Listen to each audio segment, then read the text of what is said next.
എവിടാ പിള്ളേരെ? അപ്പോൾ ഇനി നമുക്ക് പാക്കിംഗ് തുടങ്ങിയാലോ? എന്തിൻ്റെ പാക്കിംഗ് ആണെന്ന് ഡൗട്ടുള്ളവർ ഞാൻ മുമ്പ് പോസ്റ്റ് ചെയ്ത വീഡിയോ കണ്ടിട്ട് വരണേ. പാക്കിങ്ങിന് ആവശ്യമായ സാധനങ്ങൾ എടുത്തിട്ടുണ്ട്.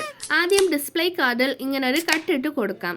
എന്നിട്ട് കീ ചെയിൻ ഈ ഹോളിനുള്ളിൽ ഇട്ട് കൊടുത്തിട്ട് പാക്കിംഗ് കവറിനുള്ളിൽ ആക്കാം. എന്നിട്ട് ബാക്കിൽ നമ്മുടെ ലോഗോ ഒട്ടിച്ചു കൊടുക്കാം.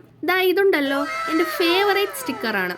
ഹാൻഡ് മെയ്ഡ് വിത്ത് ലവ് എന്ന് എഴുതിയിട്ടുള്ളത് കൊണ്ട് എനിക്ക് ഈ സ്റ്റിക്കർ ഭയങ്കര ഇഷ്ടമാണ്. അങ്ങനെ അതും ഒട്ടിച്ചു കൊടുത്തിട്ടുണ്ട്. ഇനി എല്ലാ കീ ചെയിൻസിനെയും ഇതുപോലെ ആക്കിയെടുക്കാം.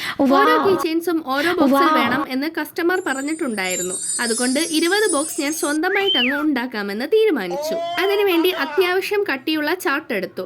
ദാ ഈ സൈസിൽ ആണ് ബോക്സ് ചെയ്യാൻ പോകുന്നത്. എളുപ്പത്തിന് വേണ്ടി ദാ ഈ കാർഡ്ബോർഡ് പീസ് ഇങ്ങനെ ചാർട്ടിൽ വെച്ച് കൊടുത്ത് പെൻസിൽ കൊണ്ട് വരച്ച് അടയാളപ്പെടുത്തി. എന്നിട്ട് ചാർട്ട് ഇങ്ങനെ മടക്കി കട്ട് ചെയ്ത് എടുക്കണം. അങ്ങനെ 40 എണ്ണം ചെയ്തെടുക്കണം. പിന്നെ പതിവ് പോലെ വീഡിയോ എടുക്കാനുള്ള മടി കാരണം ബാക്കി സ്റ്റെപ്പ് ഒന്നും വീഡിയോ എടുക്കാൻ പറ്റിയില്ല. അങ്ങനെ 20 ബോക്സ് സെറ്റാക്കി എടുത്തിട്ടുണ്ടേ. വാവ്, നോക്ക്, നല്ല പെർഫെക്റ്റ് ആയിട്ട് ബോക്സ് കിട്ടിയിട്ടുണ്ട്. കീ ചെയിൻ മാറിപ്പോകാതിരിക്കാൻ വേണ്ടി ഓരോ ബോക്സിന്റെ ബാക്ക് സൈഡിലും ജൂനിയർ കുട്ടീസിന്റെ നെയിം എഴുതി കൊടുത്തു. ഇനി ബാക്കി പാക്കിംഗ് പണി തുടങ്ങാം.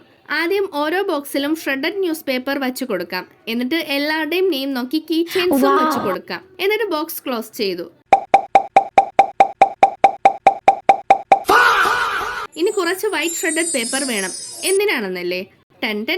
ഇപ്പോൾ നമ്മുടെ ബോക്സിനെ കാണാൻ നല്ല എലഗന്റ് ലുക്ക് ഇല്ലേ?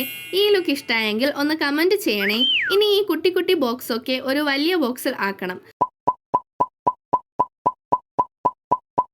വലിയ ബോക്സ് വലുതായത് കൊണ്ട് കുറച്ച് സ്പേസ് ബാക്കി വന്നു. അവിടെ കുറച്ച് ന്യൂസ് പേപ്പർ ചുരുട്ടി വെച്ച് കൊടുത്തു. എന്തിനാണെന്നല്ലേ?